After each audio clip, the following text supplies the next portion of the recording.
Hey guys, it's me Pinky. The other big new thing in this update, outside of Gene, which I already made a video, is the changes to CCS, which mainly affect three things. One is a bit the rewards, one is the title, and one is the actual fighting. So I want to go through all three things, not really speak about how CCS works in general, just about the changes. So the first new thing in CCS is you not only get the CCS badges, the marching skin, a whole lot of diamonds and some speed ups. You also get the new SP token troop skin, which is incredibly strong. If you get it to maximum, you get 2 million more defense size, which is quite big because already it's hard to rally players. And with 2 million more, it kind of gets I think not possible. But as you see, you only get 20 of this. And if you look that, you will also need 30 for gray. So one win is not even enough to get it plus 3 gray. You will need 60 for green, most likely 150 for blue, 300 for purple, and 450 for gold, so 990 overall. You can think about it yourself. It will take a lot of time because you only can win once a month. You get 20 tokens if you win to even get blue plus 3.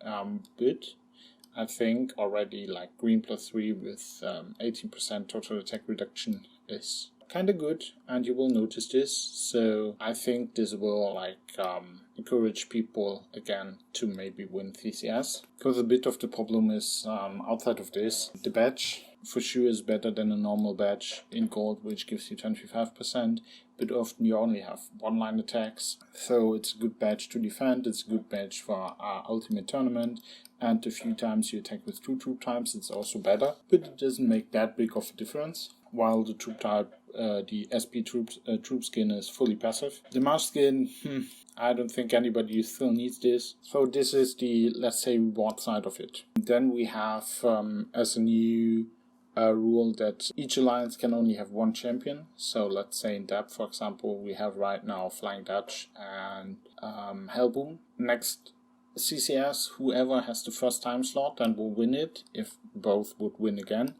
Then, for example, if Hellboom plays first, then Hellboom will be champion, and Darius will not get the champion title. What I'm not really sure, and what we will have to see, is if Flying Dutch gets the first place for CCS and doesn't win the title. I'm not sure if the second place, if he's not in depth, will get the title, because my English is not perfect, wording is a little bit, I don't know. If not, it would be sad because a lot of kingdom pools would miss out on the buffs, and for example, the rubble buff at least is a great thing. And then we have the, in my mind, biggest change, which will comfort a lot of people with a lot of troops that can't empty, because your CCS hospital has no limit anymore.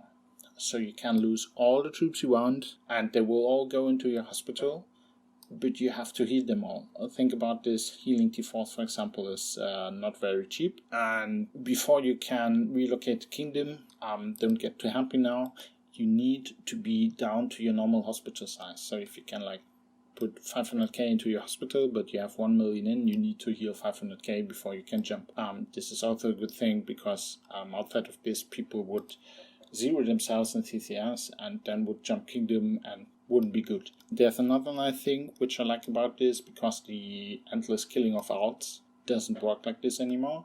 If you attack your alts will just have endless wounded, and you won't kill anything.